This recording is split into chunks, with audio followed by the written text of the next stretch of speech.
The views and opinions expressed on any program are those of the producers and/or the persons appearing on the program and do not necessarily reflect the views and opinions of FRC Media, Bristol Community College, or the City of Fall River.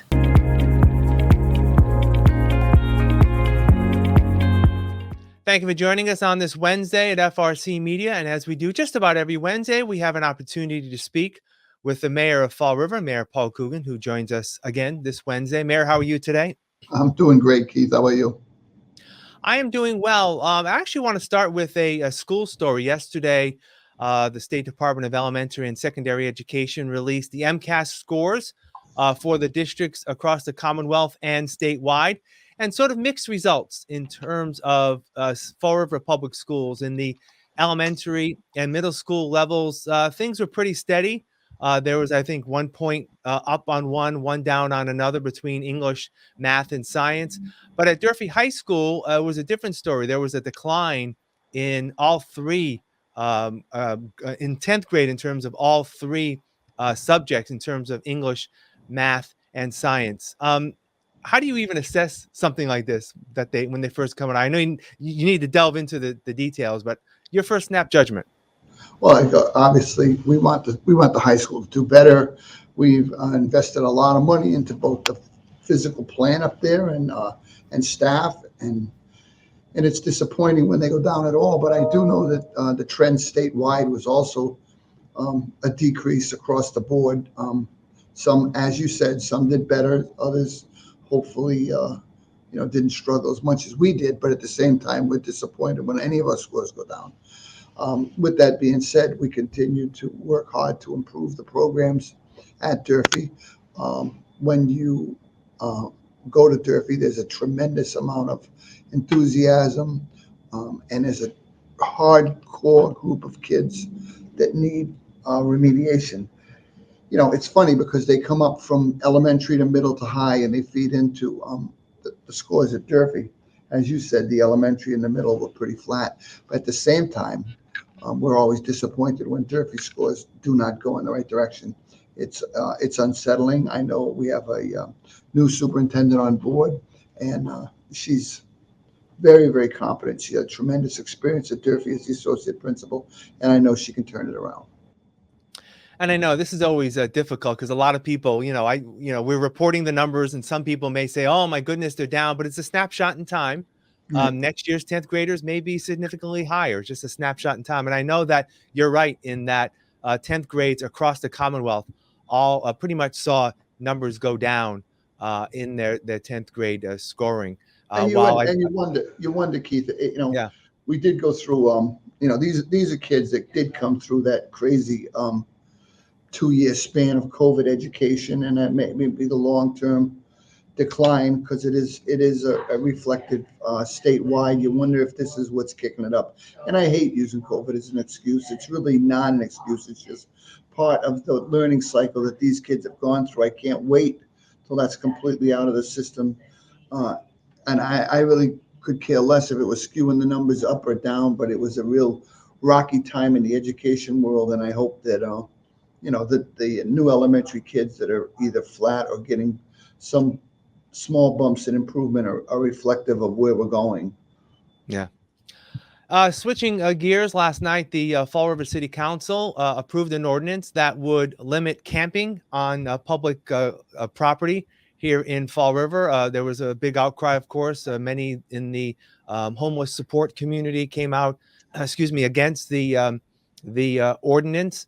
Now the ordinance kind of falls on the administration and the police to sort of execute it. How delicate will it be to, get people to adhere to the ordinance while also still being empathetic to their needs, especially those who are homeless? Well, it is a constant back and forth.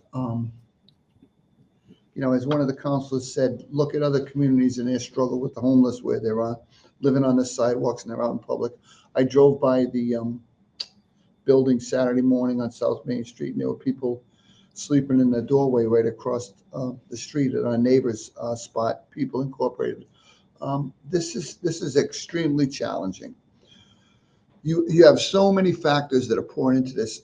I have been there when we have open beds and spots to put people in the winter when they will not come in. You can't talk them into coming in. I don't know of any city that had success arresting their way out of homelessness. If that worked, then I believe we'd all be doing it, whether it's Lawrence, Lowell, Fall River, New Bedford. That doesn't work. So putting a fine out there, which again is going to probably be given out by our police, is also going to be a challenge, because, as was said last night, what do you do? I mean, you're going to fine a homeless person into moving, and then what are the steps going forward after that? There was tremendous concern about the criminal side of it, and again, I understand. We're cleaning out a camp right now down near the Liberal Club that's on private property. National Grid owns the land. That's kind of a different animal. That's clearer to define trespassing on private property than it is on public property. But what do we do when someone, I remember one of the debates was, well, they can sit on a bench, but they can't sleep on a bench. Okay, so are we having like sleep checks at 2 or 3 or 4 in the morning to make sure their eyes aren't closed? I really know that this is a tremendous problem. Every city's trying to tackle it. I looked at an article yesterday about some place that was having some success, and if that model works, we'll do that. But until we get our overflow shelter open, until we get our first step in up to 50 beds, we're right now, I mean, people are talking about what is the city doing? We're in negotiations right now to buy a rooming house, obviously with some federal funds that could probably accommodate 20 people, giving them a room to live in with a common bathroom, but at least giving them a place that's warm and safe. We work on this every day. I'm not even exaggerating. We work on this every day. We had a big meeting yesterday about homelessness. It's constantly on the top of our radar as a problem the city faces, and it is not for the faint-hearted. There is work to do. We know it. We will do our best to comply with that ordinance, but some of this is almost undoable. Yeah. I want to shift gears to a couple of development projects in Fall River. This Monday, the Redevelopment Authority held a community event where people could look at a concept of what could potentially happen along Duval Street following the reconstruction of Route 79. I'm sure you had a chance to see that. It looks pretty exciting about what potentially could happen down there. It's really exciting. It's really exciting for the city of Fall River. It's literally dropping a neighborhood into our waterfront that's going to have all the components, and it just, because of the way things are falling together, it's going to have access to the train back to Boston. It's going to have restaurants, retail, housing, walkability. It's really, really exciting for the city of Fall River. We're taking a highway out that spun along the waterway. It was just the way they did construction back in those days. It was flatter along the water, so they put the highways there. They shouldn't be anywhere near the water. It should be for recreation and for people that go take a walk and get the views they want necessary to make them feel better about being alive. But we used to always run these highways up and down the waterfront, and it never really made sense to me. But with that being said, going forward, that 19 acres in Fall River, that's prime developable land. People have their eyes on this. They're waiting to see how the whole thing breaks out. And we keep working away on the infrastructure down there. Once that's set in place, then we'll work with the state to decide the best way to get a firm or firms in there to develop that land. We're trying to cap it around 6-story buildings with open space, with parking, with all the things necessary to really, really have a brand new waterfront around Heritage Park. Yeah. And the other project, I always like to get some updates on what's happening. What's been happening in terms of the Flint and Pleasant Street? I know that Congressman Auchincloss was here earlier this year, provided some federal money, as well as the state has provided some money in terms of providing studies for that region. I believe there was also some money to restore a couple of storefronts there. I believe it was a jewelry store and a bakery in that area. What's the latest in terms of those projects? I've been told that the first storefront starting today up at White Rose Bakery. I know that this was their kickoff day. I'm hoping they're up there. I'll take a ride a little bit later. Then we'll go down to Gilbert's and start that one. As I said before, we sold 2 of the pieces up there.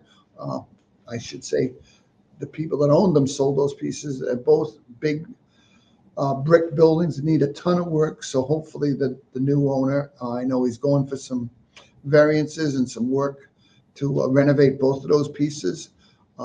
We had a meeting yesterday with the city engineer and a few other people on what's the best way to tackle the infrastructure setups, both on Pleasant Street all the way down to Alden. How do we make those streets more livable, pretty?